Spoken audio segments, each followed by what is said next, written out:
Okey, bismillahirrahmanirrahim. Assalamualaikum. Saya Muhammad Nazrul Syahmin Biruzla akan membentangkan tentang teknik suntingan dalam dokumentari Majalah 3. Okey, pengenalannya ialah perfilman drama dan dokumentari di Malaysia semakin maju dan meningkat pelbagai aspek industri dengan pelbagai kemudahan dan genre. Majalah 3 mula disiarkan pada tahun 1987, iaitu dokumentari terbitan TV3 yang pertama.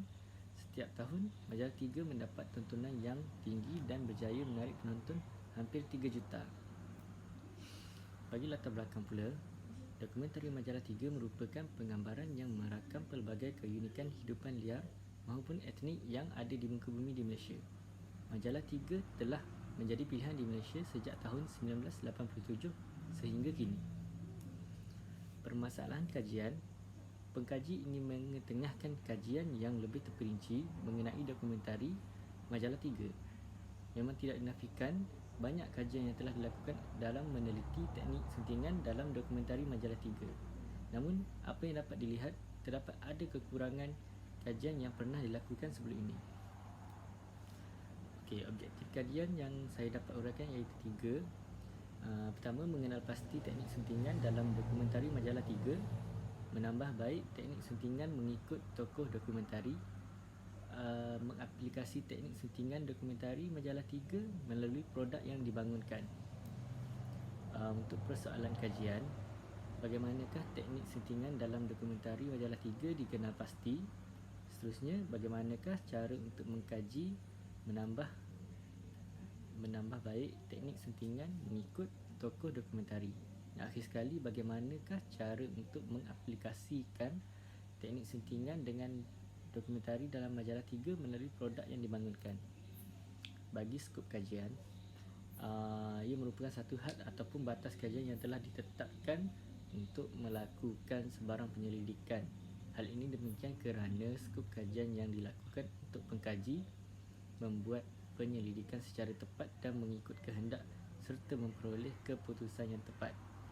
Kajian memberi tumpuan terhadap teknik suntingan dalam dokumentari Majalah 3 kerana masih kurang kajian memberi penekanan terhadap teknik suntingan dalam dokumentari. Okey, seterusnya metodologi kajian. Dalam penyelidikan ini, metodologi terhadap kajian ini adalah salah satu cara ataupun kaedah yang digunakan oleh pengkaji untuk mencapai objektif kajian yang dengan cara lebih sistematik.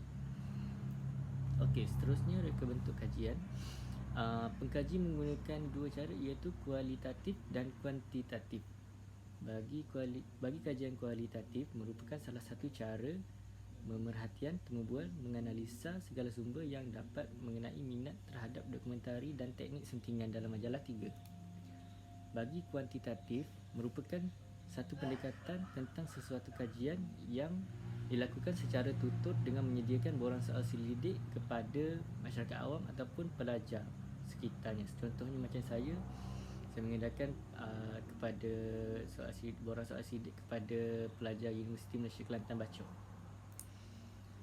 Okey, berdasarkan keputusan kajian, saya mendapat 19 orang responden dan daripada 19 orang, 36.8% memilih kurang faham ketika menonton Majalah 3, manakala 42.1% memahami apa yang disampaikan Majalah 3, dan seterusnya 21.2% tidak memahami menonton Majalah 3. Mungkin dia kurang gemar menonton Majalah 3.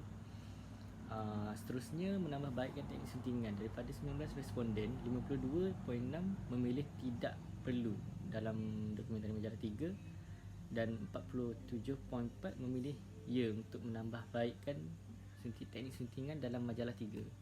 Okay, akhir sekali, kefahaman tentang teknik suntingan iaitu 41.2% memilih faham bagi kefahaman tentang teknik suntingan, manakala 36.8% memilih kurang faham, dan akhir sekali 21.1% tidak faham tentang basic teknik suntingan.